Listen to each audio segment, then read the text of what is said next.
when I first made it into NFL, one of the first things that I did was I took my whole family to Liberia, Right. and that just changed my life, man. Like I really, for the first time, you hear stories Yeah.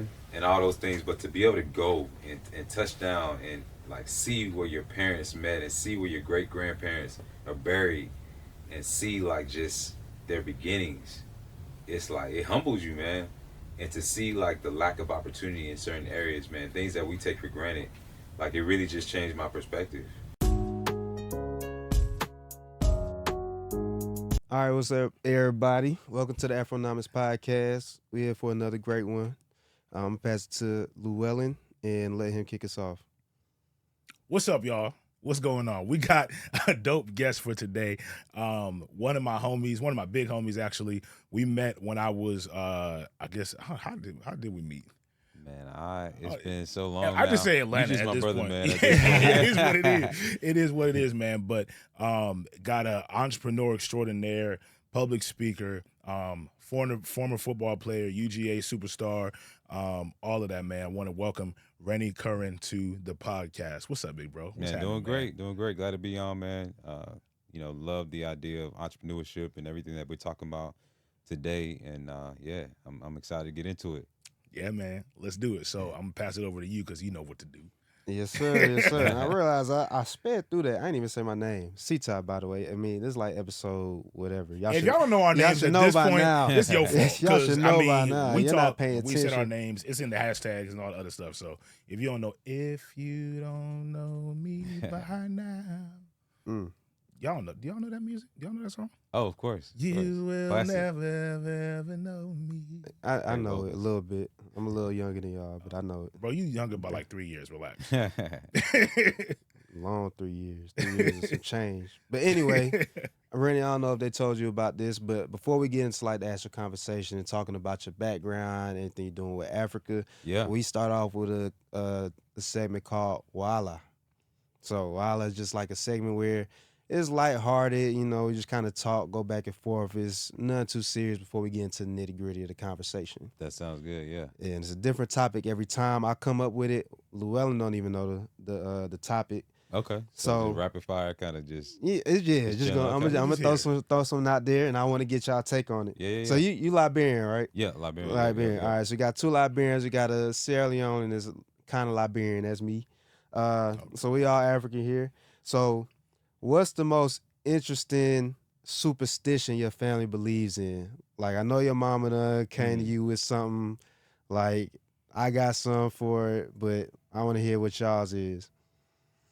I mean, I can't really think of anything in terms of superstitions, but what I can think about is those little sayings that, like, those wise Yeah. sayings, shortcut kill deer, like things like that. Yeah. That if you don't listen, you will feel. If you can't hear, you will feel. Yeah, if you can't hear, you will feel. I don't know. So You you must never be heard that? Liberian. Yeah. Yeah. If you can't hear, you will feel. Little things like that like they'll say to you when you acting the fool, when you're doing something stupid. It's like, all right, can't hear, you will feel. So That's a good one. yeah, man. So no superstitions or anything like that though, but definitely a lot of sayings, whether it's from my grandparents, from my parents, and all those things just stick with you, and like a lot of them, it comes back up in certain spaces in life. And then You when said it you to your have daughter? kids, oh yeah, that's why you took the word. When you have kids, You just finna start you on can't it. hear, you will feel.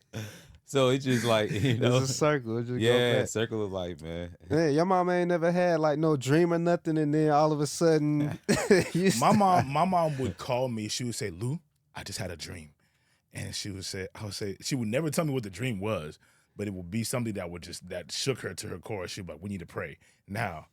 I'm like, "All right, ma, what?" I'll be like, "Okay, fine. I'm not. I'll take if you got it. You had a dream. You want to pray for me? I'm gonna take it. I'm gonna take the prayer." All right. But my mom was a big. I had a dream, or she would be. If I told her I was going somewhere, she might, and she had like a feeling. She'd be like, "No," or she had a dream about it. She'd be like, "I thought about." I'm like, "All right, ma, All right. I'm doing this anyway." Right.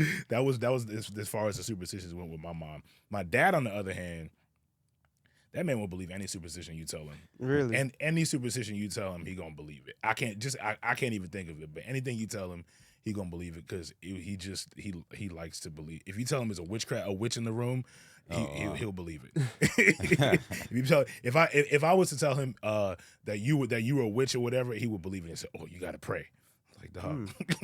Yeah, that's crazy. Y'all have like the people who do black magic in Sierra Leone, we call them medicine man, like medicine. Like we have like literally anybody that practices black magic, they call them medicine man. I think I remember my mom when I was younger using the term or heart men, or I heard somebody say something about heart men in Liberia, where it's like the people who do like the voodoo and the witchcraft, and like they're the ones who will kidnap you and sacrifice you and take your Heart.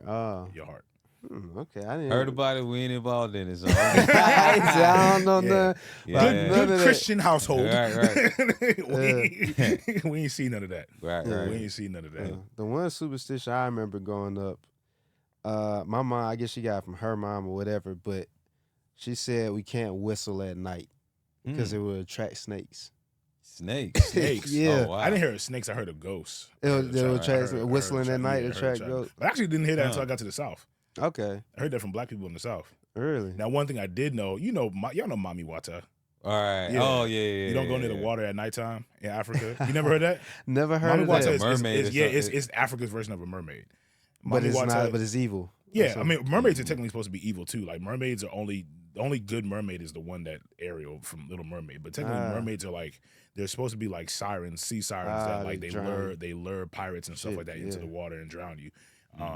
But Mami Wata in Africa, they say stay away from the water at nighttime because she'll get you and drag you into the water. I never heard that one. Yeah. Really? I never heard that one. Yeah. That's a really popular one. That's why they say a lot of Africans just don't go into the water. And That's why black people don't swim. the black people don't swim because we couldn't during segregation times. True. Yeah. All right, so Rennie, Yes. talk to us, man. Want to hear your journey. I know you've been. If I do this, I'm cheating because I know your journey. Yeah. So, but tell the people, what it is that you're doing now, how you got to this point, and what has inspired you and motivated you, being a child of Liberian immigrants and all of that. Yeah, man. What I do now is I'm a full-time keynote speaker. So I speak on leadership, teamwork, and performance. I usually speak at anything from conferences, leadership retreats, kickoff meetings for companies, and then I do corporate training. So that's along the same lines of leadership development. I also do executive coaching as well. So that's something that has grown over the years. I started in 2015, getting my certification. As I was bouncing around, working with different teams, playing for different teams, which I'm sure we're going to talk about more. But on the executive coaching side, I work with entrepreneurs and executives, helping them with anything from their leadership development, also personal branding, public speaking. And then recently I've gotten into doing outplacement services, which basically is like career transitioning. And I have a partnership with a company called CMP that does that. So really, ultimately, I look at myself as somebody who wakes up every day and is focused on leadership development, man. Something that I'm super passionate about because I saw the impact of it. Yeah. Saw the impact of it in my own family, the lack of it, what it creates.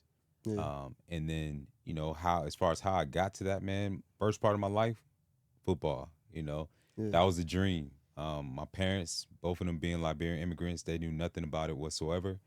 But we just so happened, to be here in Atlanta and move to Gwinnett County, to Snellville, Brookwood High School, where it was like a powerhouse football school. And I had no idea at the time that that's what the culture was, or part of the culture. But I ended up, connecting with my little league coach, who happened to be a major Georgia fan, and just like the eat, sleep, crap football.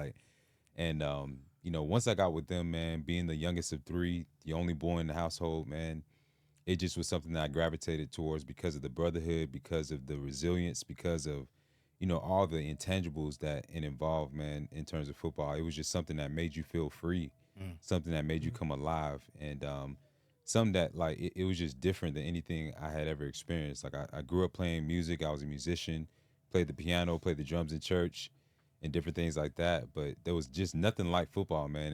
And one of the things I realize about it now, looking back, is like, it's the one space, if you think about it, where as a black man, you can be completely violent, completely loud, like unapologetically, and it's not only celebrated, but it's congratulated and it's rewarded.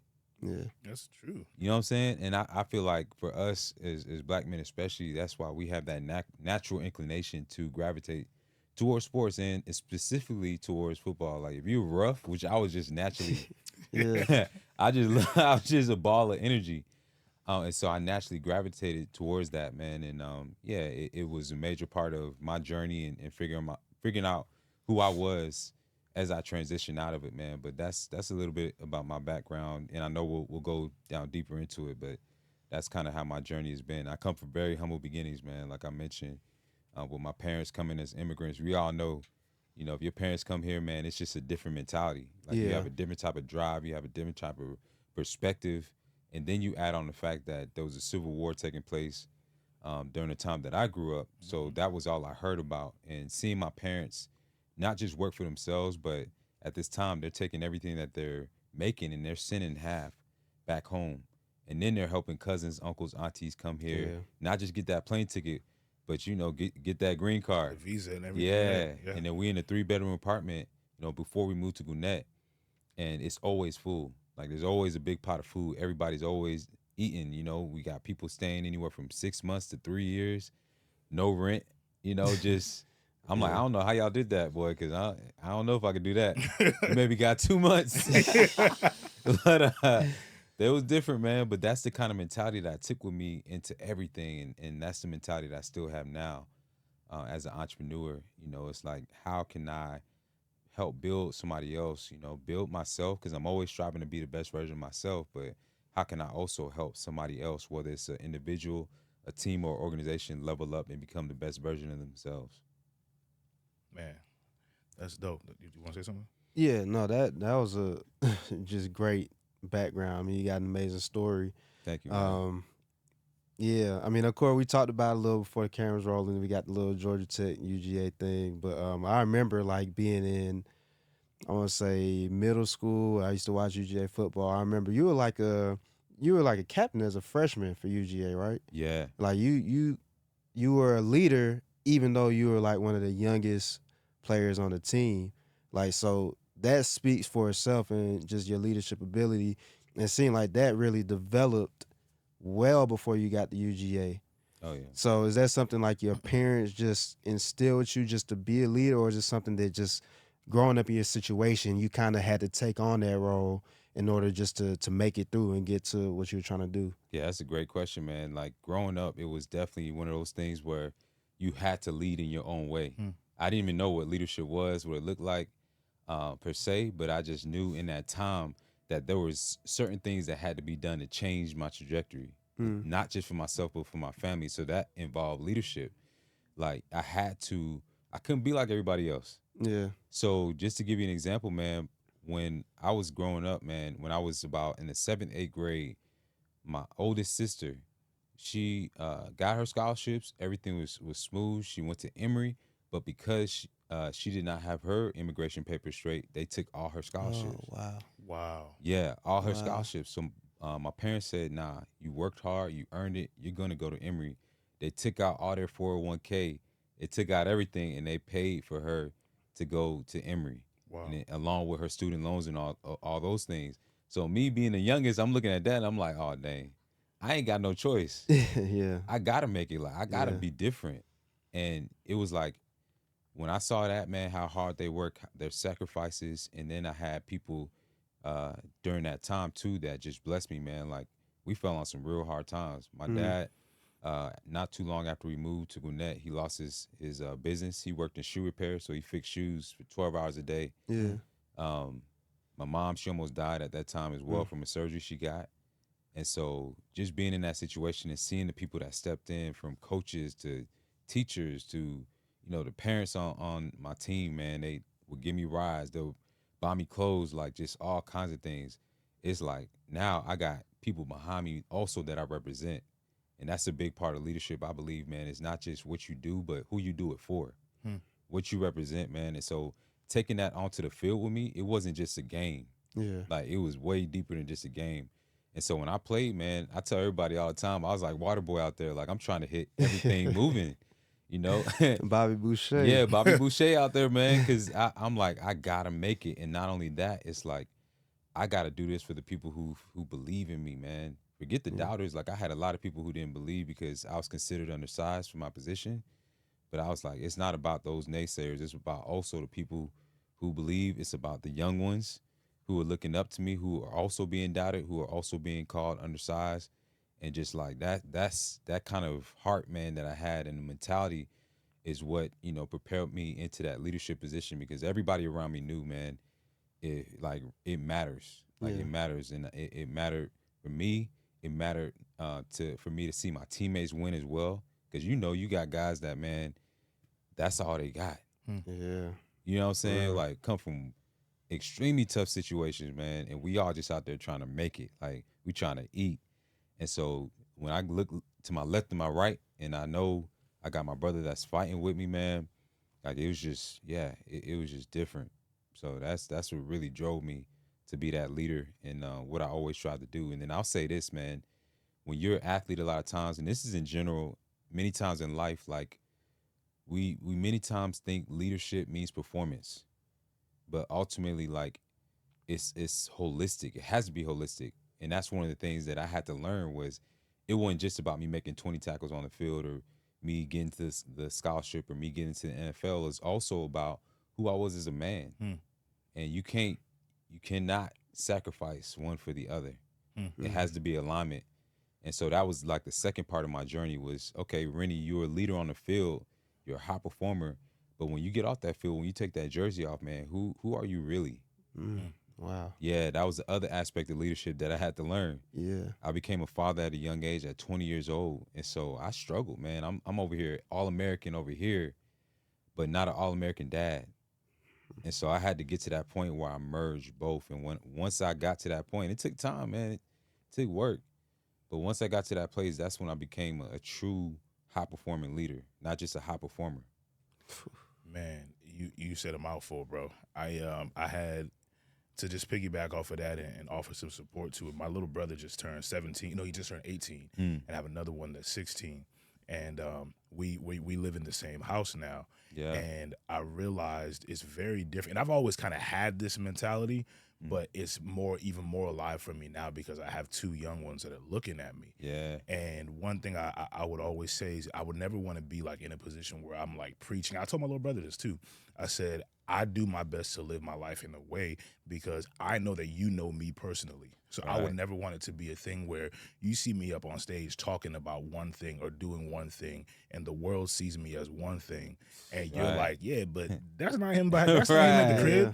Like Exactly. it would always make me nervous. Like if I was preaching or whatever or saying something, I would always get nervous and look at the people who know me when I'm saying something about my personal life because I would be looking at their reaction when I'm saying something because I want to see if That's Side cap. eye, yeah. That's cap. that's cap or not. Right. And that's because that's a deep thing because I know you've been around like VIPs and stuff like that, and like it's and I'm sure you have too when it's like you see people that are great, right, and they're respected and you see what they do in the spotlight, but then it's a different thing when you get behind the scenes and it's like, oh, I see why you're great at that. Like you Right. deserve it because I see how you live your life. I see your life, you do things that literally other people just don't do and won't do. And having that kind of access, I think I know for me in my journey, that has been a major blessing to have access to those people and see those kinds of things. Did you have that kind of access to see it? How has that shaped how you do, how you did football and how you do leadership even now? Oh, 100%, man. 100% on both sides of it. I've seen the people who are great, like I said, professionally, but then they walk off that stage or off that away from the company or whatever their platform is, and they're great and they're doing things differently. But then on the flip side, I've seen those who are great in one area, but then trash on the other side. And the scary thing about it, and I talk about this a lot, I find myself, seeing this a lot with the companies that I go and speak to. But I've just seen it so much, and we all know the names of those recently. I'm not gonna say any names, but who were great for years. Yeah. Fall from grace. And then the thing that causes their fall from grace has nothing to do with their talent or ability. Yeah. Yep. Yep. over and over and over. Yep. And so, man, for where I'm at in my life, man, I'm so passionate about that.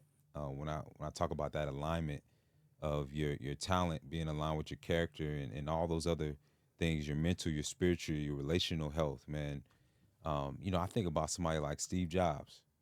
Yeah. You know, like this man was up on stages. I mean, talking about Apple's projections and the new launch of this, not and that man not knowing all those videos we were watching of him talking about all these products they're releasing. This man was on the way to his grave. Hmm. It's crazy. It blows my mind. Wow. And so I think about not only that character piece, of what you do behind the scenes, but also, how are you taking care of your health, man? How are you taking care of your mental, your relationships? I meet with leaders all the time where they're like, man, business is going well, this and that, but man, I'm worried because I'm not present with my kids. Kids don't really know, you know what I mean? Mm-hmm. And for me, it's like that. Though a lot of those situations, man, that I've been exposed to, it really, really puts things into perspective.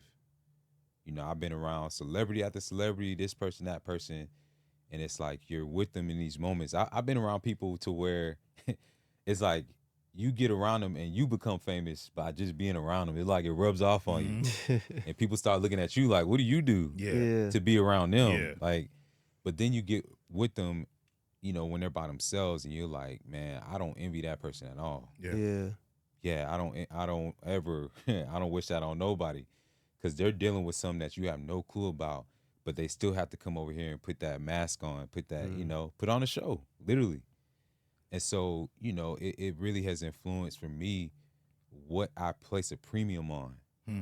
Yeah, what I uphold as of the utmost importance in my life. Hmm. You know, I would love to make, multi-million dollars and six figures and all this stuff. And this day and age, it's like we really look at people and gauge their success based off of that, based off their revenue, their annual revenue and all that. But it's like, man, if that revenue annually is gonna cost me my peace, my health, my Yeah. relationships, nah, I'm It's good. not worth it. It's Yeah. not worth it. It's not worth it to me at all. And I don't care what nobody say. You're right. I'll much rather make 250K a year, 100,000K a year, and having a mate and have peace, and not have just quantity in life, but have quality of life. Yeah. Yeah. So that's what that exposure to different leaders, both good and bad, has done for me.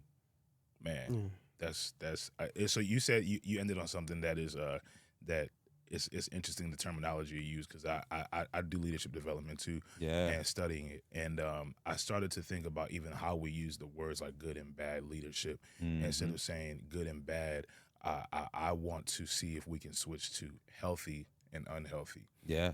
Because a good leader is in the simplest terms, it's just somebody who gets people to follow them. Right. You can be a good leader if you get somebody to follow you. True, You're a true, bad true. leader if you're trying to get people to follow you and nobody's following you. Yeah. Yeah. But if you're healthy, that's a different kind of a leader, because we're all African. We've seen the results of unhealthy leadership in our various countries That's a and in great our point. various careers, where like the person may be great at they may have charisma so that people can follow them, and but they get the throne, and it's just Yeah.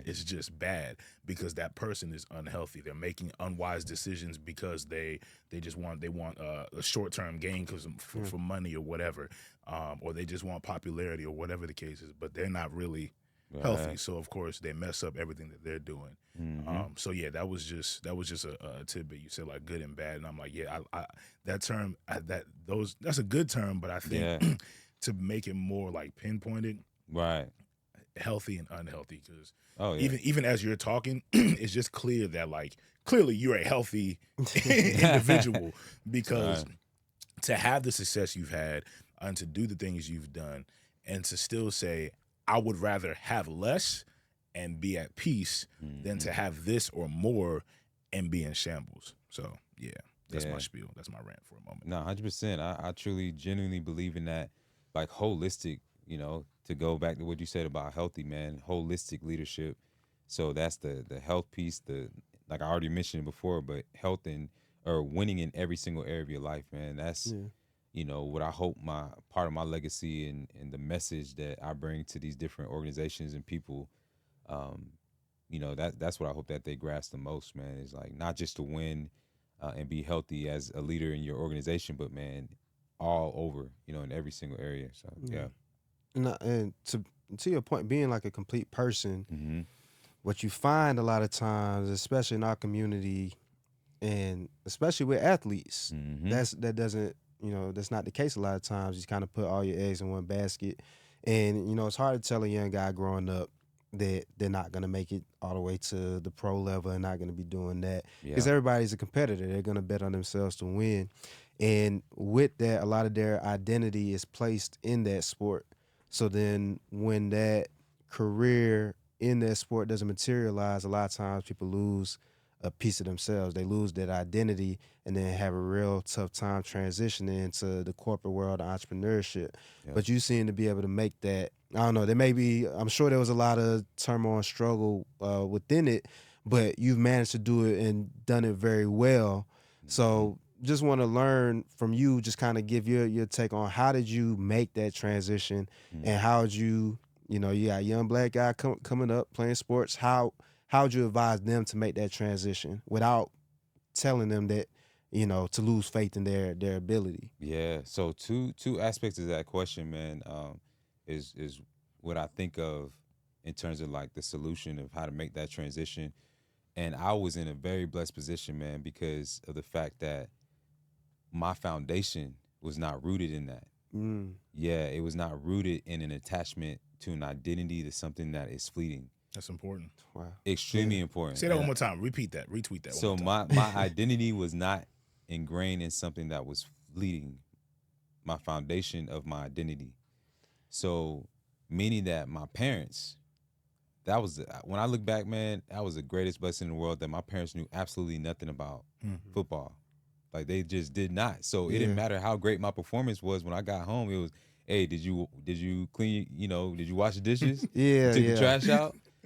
Yeah, Oh, you made the front page. Okay, cool. Go. go wash the dishes. Yeah. How those you grades did your looking? homework. Yeah. Until it got to that point where I was, getting the scholarship letters and things like that. They were like, okay, we coming. But, but until African then, parents, I don't understand what this African is. parents. Oh, money can come in. Oh, okay. yeah. Let's see. Education. Yeah, right. There's But a future. until then, like the root of my identity wasn't ingrained in performance, and I never came home from practice and my dad was like, "Why didn't you make this play? Why, so and so is playing better than you? He's starting over you. Why is this?" So my self-worth and my identity, it all came from me. It was never, pushed by the people who love me most. They just love me for who I am. And that's such a beautiful thing. And for any parent that's watching this, I highly, highly recommend that you do not put your child's self-worth and align it with their performance or how many games they win or if they get a scholarship or not. And parents don't even realize they're doing it a lot of times. They do it with the best intentions. But it's like as soon as your child show any type of athletic ability, which they recording it and putting it on social media, oh, little Johnny is the next whatever. And it's like, chill. Let them just have fun. Encourage their character, build their character, who they are as a person, not if they're gonna go to UGA or not, if they're gonna be a starter or not. And it's crazy how much I see of that. Parents taking their child from school to school to school, spent an entire weekend at these club. My daughter plays club volleyball. That's why I'm so passionate about it now, because I just see how damaging it is when you build up a child's entire identity around something that they're not even gonna do past 35.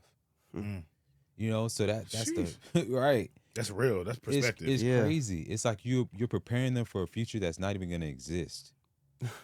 And so that's the first big issue that we have to address. Because many times when we're talking about these issues that relate to athletes, we look at the athletes and we don't think about the system and the culture that's surrounding them. And it's like any system or culture, right? If you go into any school, into any organization, and there's a certain result that keeps happening over and over and over, are you going to blame that person or are you going to look at that organization and the system, right? So that's the first thing with athletes. Like, we got to change. I believe that whole culture just has to change. It has to, from the coaches to the parents, a lot of it. And then when you talk about as an athlete, how do you break out of that? Man, it is hard. I know. It's an ongoing thing. It's not one of those things where you just do this 8-week program and, and then you good. Ain't no boot This camp thing, for it. nah, man. This thing is there's things you can do to accelerate it, but man, that transition is hard. Because I look at it like this: you got three aspects of transition, and we all go through it, whether you're an athlete or not. But there's the mental side of how you perceive yourself, right? You've done this thing for years, and so you eat, sleep, prepped it, every single day. When somebody asks you, that's your response. Oh, I play for, Yeah. right? Yeah. I'm this position. So it's literally seeped into your identity. So you have to break away from that piece. Then the second piece is the physical side. So you can no longer do this anymore. You go, like I went from hitting people full speed, all that, lifting whatever 400 pounds. Some guys, if they're offensive lineman, they lose like 100. Yeah. They go from being a huge offensive lineman to now looking like they're a basketball player, a model. So there's the physical transition of not being able to do that thing anymore. So you got mental, physical, and then societal transition. That's what gets a lot of us, a lot of people. So that's when everybody has once celebrated you. Now you walk back into the room, they're like, aren't you so? Your face look familiar. You the guy who used to be. You that used to be. Yeah. What are you doing now? And it's not from a place of actually wanting to know. It's like, oh, you less than now. So what do you? Yeah. Yeah. What value can you bring now? It's having to overcome all those three. That last one is what. That's tough. If That's you, mental. especially yeah, if it's a big Yeah. name, Yeah. like people Man. recognize you. Yeah. If your pride was derived in this, how people see you and how people receive you and how much people celebrate you, boy, that one is the one that breaks people. Yeah. Damn. Yeah. And so in order to overcome all those three things, man, I believe you have to not create a whole new identity, but you have to integrate into a new identity, meaning that you take the things that were good, the things that made you great in this area, and you bring it over into your new area of life. And it has to start early. Like many of us, we don't start working on our transition until it ends, Yeah. until we get Until you cut. don't have a choice. Yeah, we don't have a choice. And that's the first time we look ourselves in the mirror and have to ask ourselves, who am I really? But if you can start that, man, from a young age, from high school, college, you start slowly peeling back the layers. Who am I when I take the jersey off? What are my true values? What is my vision for myself? Even if I do make it, Yeah. who are the most important people in my life? Just asking yourself all those important questions that you're gonna ask yourself anyways before that transition happens, it makes it so much easier. And then going back to what I said about integration is like I asked myself, okay, what made me great as an athlete? As a linebacker, it was resilience. Mm. It was the ability to have delayed gratification. Mm. It was my preparation. It was my mindset. It was the fact that I had a team around me. It was the fact that I had accountability every single day. It was the fact that I had systems of accountability. Mm. You remember getting that agenda, what you're supposed to do it. So I integrated those things into my new life. Mm. And by integrating it, I realized, man, if I focus on these principles, these same things that made me great over here, and I bring it over here, not taking everything now, Yeah. because there are some things you have to unlearn as well. Yeah. And that's a whole nother deal. But if you take those things that make you great over here, made you great over here and bring it over here, it will help propel you on that process and not feeling like, man, because many of us, we take the jersey off and we feel like there's no value that we can bring to the world. We take the jersey off and it's like Superman and Clark Kent. You lose your self-confidence, you lose your accountability, you lose that ability to prepare, you lose you forget that you need a team, that you've always been on a team. So many of us isolate ourselves. And that's why so many of us struggle. Because we don't integrate those things that made us great over here. We just think that, oh, I ain't got no value now.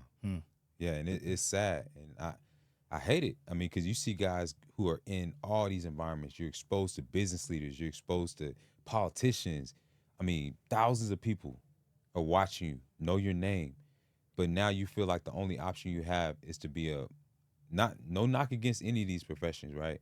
But you walk away and you feel like your only option is to be a coach or a personal trainer when you've had all this exposure. Yeah. You know what I mean? And it's seriously like just a lack of value in terms of perception of self. Wow. Yeah. Wow, man. So while you were talking, I just kept remembering this quote by Kobe, because I listened to him a lot for stuff, and he said how when he was younger, I think he was like 12 or something like that. When he first started playing basketball, his pops told him, sat him down. I think he lost the game or something like that. His pops sat him down, looked him straight in the eye, and was like, "Hey, win or lose, I don't care if you win. It doesn't matter to me if you win or lose. Like you're still my son. I love you regardless. It Huge. is what it is." And he said his dad telling him that was all the freedom he needed Exactly. Yeah. to just Just be. be. To just be Yeah. human. And then he followed up and said, "I appreciate my dad saying that, but F that, we gonna win." Yeah. Yeah, man. That's another crazy one. It's like what all Kobe did, man. You know, it's like he left an amazing legacy, but it's like that time, man. That time, it's like you can't get that time back. Yeah. You know, so I feel, man, for his daughters like that, because it's like the time that he's supposed to now begin, man, with his children. He's, you know, and none of us know how much time we have on this earth. Yeah. Boy. Yeah. None of us know. It's just crazy to even think about the fact that he's gone. But yeah, and that's why I so believe, man, that you have to have that holistic success, man, because we can all say, "Oh, when I get here, then I'm gonna." Yeah. Then I'm gonna, then I'm gonna spend time. Then I'm gonna do. Yeah. You don't know. You don't know. You don't know if that's No ever clue. gonna come. You Yeah. don't know how Yeah. long it's gonna take. Yeah, man. Nothing's guaranteed. Yeah. Yeah, and I like what you said, man. That about making that transition, and I've read that before. It's like when you put your identity in the activity itself, it becomes very limited in scope. But you got to put the identity in, like you said, in the intangibles that make you great at that activity, because those can be transferred Yep. to other things. And then you see it now. Like I don't even look at it as as a plan B. You need to be complete outside of your sport regardless, and you see how it's really working for other people, where they're still great at what they do, but then they have all of these other things, and not only is it that their main thing helping those other things be successful, like Travis Kelce and them having the podcast, even though Right. he's still playing to a high level as a tight end.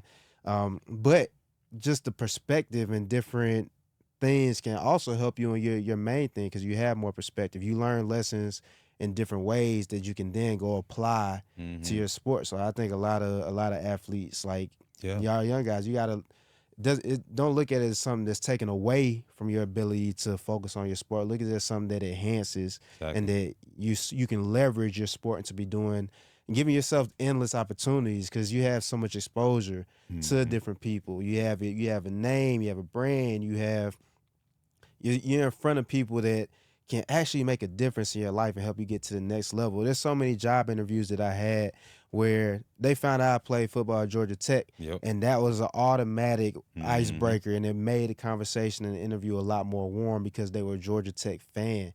So like, just you got to be able to leverage that, man. And I love how you've been able to leverage it. And I just think more people need to learn more about your story and how they can tap into that. Thank you, man. Yeah. Thank you. And I'll take it one step further too, because with athletes, that's so true. Leveraging that platform, making those connections, and I always tell guys, and this is for anybody, man. I don't just want to focus on the sports aspects of it, because this is a universal truth, man. How you treat people when you are on top, man, makes such a huge difference when you move out of that space. Like, and I've seen it so many times, just the seeds that I planted, man, from people back in high school. Yeah. How that's now leading to opportunities 10 years later. Yeah. And then I always think about the fact that, man, where you meet people at, they're not going to stay there.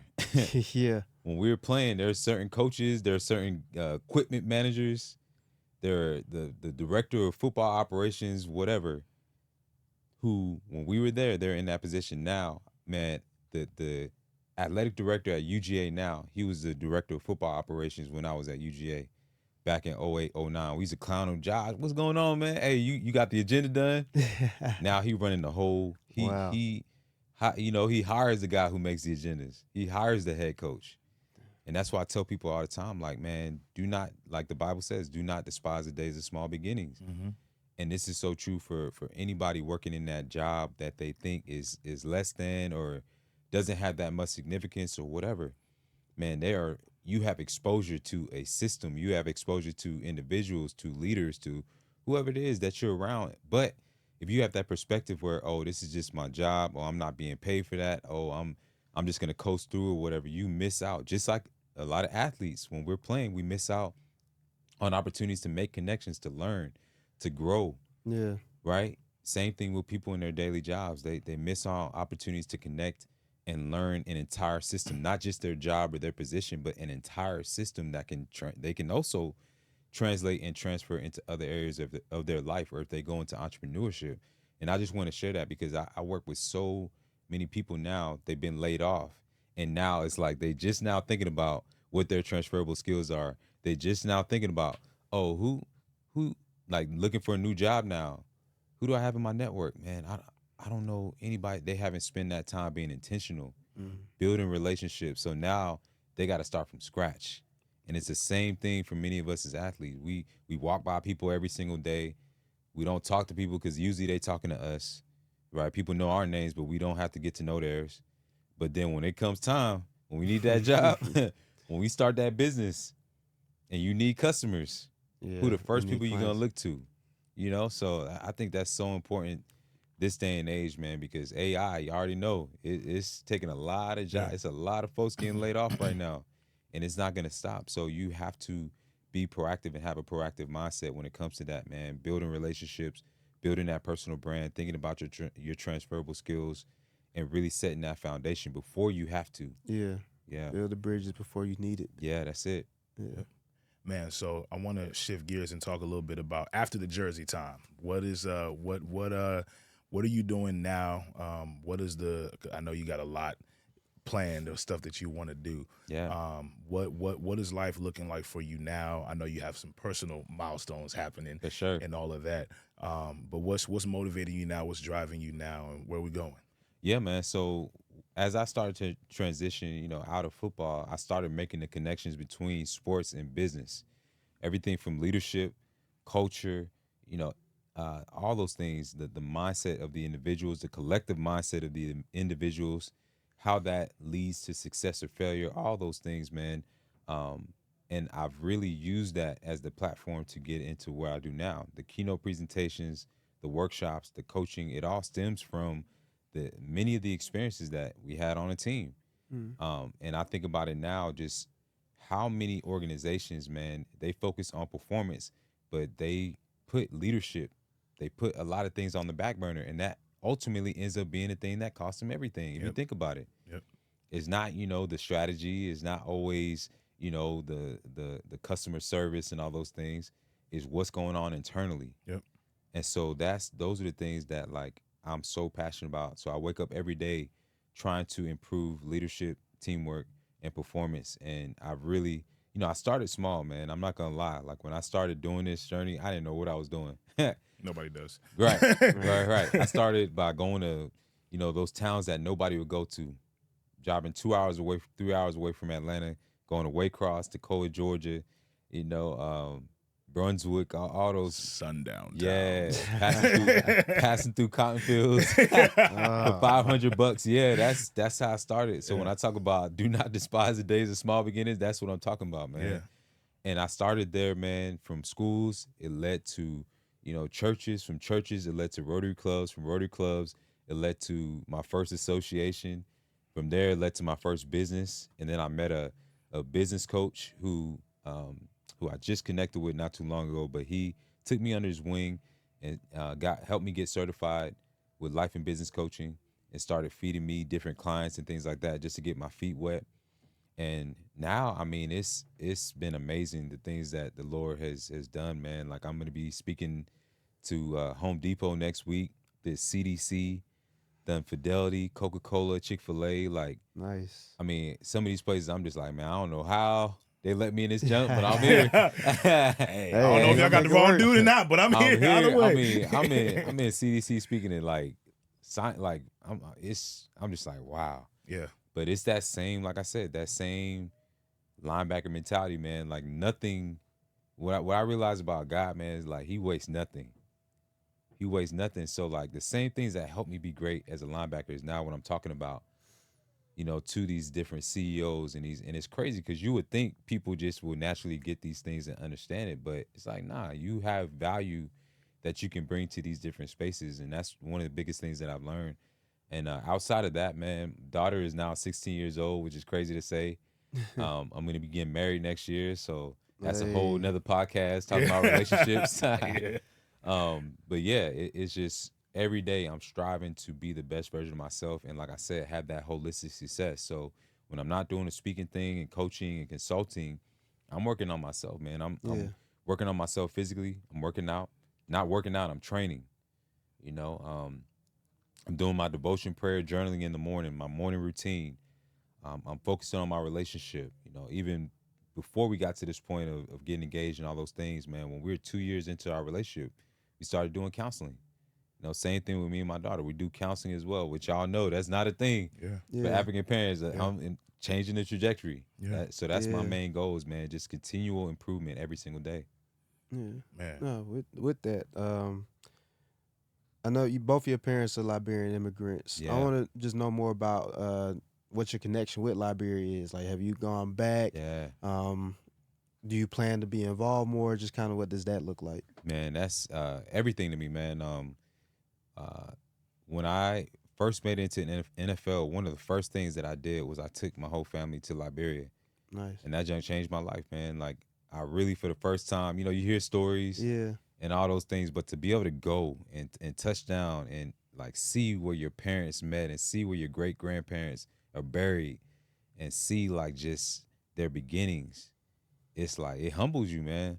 And to see like the lack of opportunity in certain areas, man, things that we take for granted, like it really just changed my perspective. And I'll never forget, we went to my mother's village and like we had a huge celebration, and um, about 30 yards away there was like kids playing soccer.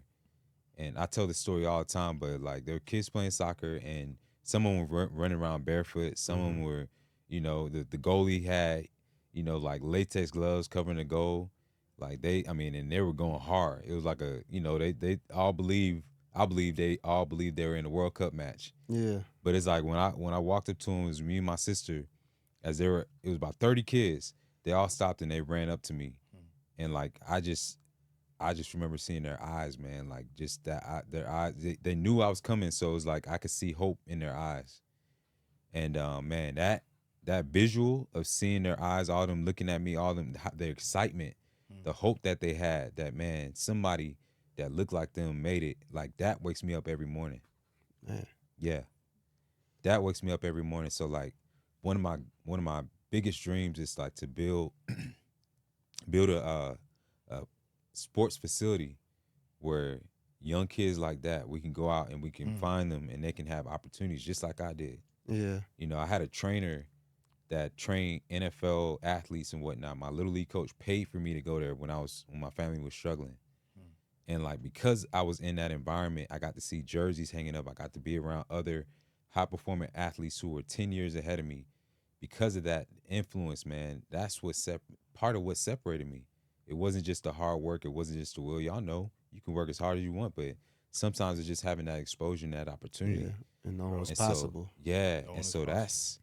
that's like what I'm hoping that I can do in these next 5 to 10 years, man. In Liberia, is like build something and start out in Liberia, but go to Ghana, go to Yeah. all, you know, take it all over the world, man, and be able to really use sports to create leaders. And it won't just be Yeah. something, going back to what I said before, where they just get trained and Yeah. you know, hopefully they get a scholarship or a contract to come. Like, nah, Yeah. we're gonna use sports to build the next generation of leaders, healthy leaders. Yeah. Yeah. Yeah, Yeah, man. No, I like that. You said the thing about exposure, man. You know Jay Bailey. yeah, He when we were doing Passport Atlanta, he said I don't know where he got it from, but I remember I heard it from him.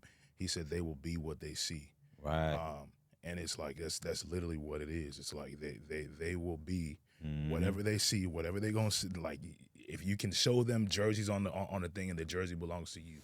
You show them a Liberian who's made it in the NFL. You show them a Liberian team who's fly in the Olympics, wearing clothes designed by a Liberian designer. These are things that they now think that they can strive Yeah, for. yeah.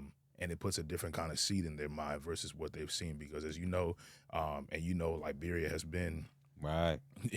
through hell, and those kids a lot of times that haven't seen any other version of anything. that is better unless we intentionally show it to them. So That's it. yeah, man.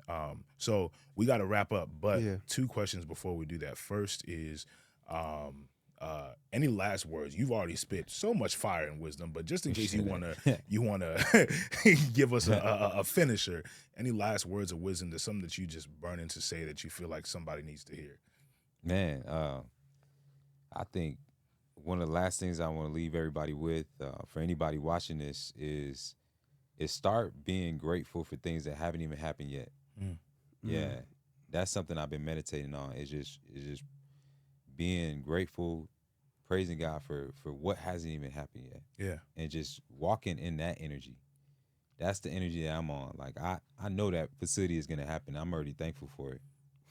Yeah, it's gonna happen. It's only a matter of time. Yeah. And that's the kind of conviction that I walk in. And when you walk in conviction, man, when you walk in certainty, it's a different energy, bro. And so, like, you know, no matter what anybody watching this, no matter what you're trying to accomplish, it's not an entitlement by any means. It's not walking in arrogance or pride. It's just that belief based off of who you are, based off the work that you're doing, based off of, you know, who we serve, man. Just having that certainty and belief in what you're doing. And I believe that will make a difference, man, in how you approach everything that you do, or it should, you know. And so that's what I want to leave everybody with, man, is just continual improvement. And don't worry about your past, man. Don't worry about the things that you done wrong. You know, don't worry about, don't let imposter syndrome hold you back, man, because it's real out here. Like, you know, we all trying to do different things, and we're all trying to build something. And it's that continual attack. Yeah. You know, where it's your thoughts, man. It's self-limiting beliefs. It's who you once were, you know. So I just want to encourage everybody, man, to just start being grateful for the things that haven't happened yet. Continue doing the work. Continue believing in yourself. Continue surrounding yourself with the right people, man. And it's going to come to pass, whatever it is that you're working on. Yeah, man. Yeah. You said you had 2 questions. Well, I had one from me and one from you. That's what that was. You talking about the travel one, the first. yeah. So we ask this question to everybody, every guest.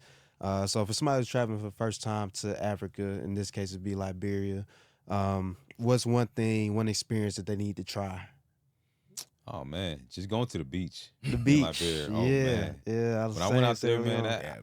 I didn't want to come back here. I was like, what am I doing in The America? beach is paradise. It's paradise. It's It paradise. is, though. Like, really, it is. It's paradise. I literally thought to myself, like, why am I in America right now? Like it was just so, I just wanted to just go to sleep right there. Like, Bro, it's I did. I fell asleep in the canoe. Wow. One of the canoes was parked and I just slept, bro. It's an experience. Yeah, for man. I was sure. like, It's people an really out here experience. living like this, man. Like, Yeah. Bro, peace. bro, Yeah. that's so, real. Yeah, man. Hey, so that I agree with that because y'all both know I love food.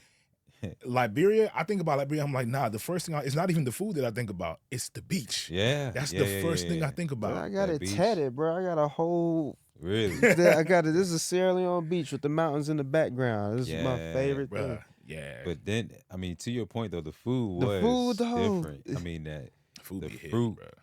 Everything is fresh. They don't do fresh, mass production so and sweet. process. Yeah, Not even man. just that. You can pick the fruit off the tree Exactly. and eat it. It's like Yeah, garden exactly. eating. Yeah. What? It's it's Yeah. really amazing, man. Yeah. And just the opportunity that's there, that's untapped. Yeah. That blew my mind. Being an entrepreneur, because I'm sure y'all had this experience, like you just walking on the street and you seeing all the arts and craft and people making things from scratch. Who just, there's no incubator. Like the incubator is on the side of the road. Yeah. You know what I mean? Like, Yep. Just hustle. yeah, just hustle. It's a different mentality, man. So Seeing old moms with the thing that blew me, bro. I mean, we know we grew up seeing people with the stuff on their head, Yeah. but you don't realize how much they're really. I saw this one. She literally had, it was a little girl. She maybe 12, 13 years old, had the whole thing of peanuts on her head, or some kind of nuts or whatever Yeah. on her head, big, and just carrying it without any yeah. problem, just vibing. Somebody want to buy some, she just put her head down small, Yeah, the right. person scoop it, and that's, Yeah. I'm like, what, the innovation, man. dude? It's They get on the back of a motorcycle like that. They put Like, mattresses on motorcycles. with a full 3-piece suit on. Yeah, man, Liberia is a wild experience. Yeah. Love it. They gonna find a way to make one. Yeah. Man, brother, it has been a pleasure talking to you, man. Likewise, Thank you for bro. coming. How can people get in touch with you? Oh yeah, easiest way is social media, of course, at Rennie Curran, and then through my website, renniecurran.com. And I'm here for anybody, whether you want me to come speak to your company, coaching, group coaching, one-on-one, have courses as well too. So yeah, man. Yes, sir. Yes, sir, man. Thank you, brother. Definitely. And you are officially one of Africa's leading voices by being on the Afronomics podcast, my boy. Thank you, Awesome. sir. Yes, sir. Yes, sir. Appreciate Thank you, y'all, sir. man. And y'all keep doing what y'all doing, man. It's Appreciate amazing. it. Love the Appreciate platform, man. And I know it's only going to continue growing and rising, man. So excited for y'all's future as well. Thank Yes, you, sir. man. Appreciate Thank it. you. Hey, y'all, that's it for this episode. Thank you for tuning in. Thank you for watching. Thank you for liking, sharing, subscribing, telling your mama, your granddaddy, your uncle, the person on the street that you don't really like, but you still want to share something good with Tell them. your side piece too. Tell your side piece, and tell your side piece is side piece, because your side piece got a side piece. You're not the only one. Yeah. And all that. Anyway, talk to y'all later. Afronomics, we out. It's a wrap. Awesome, man.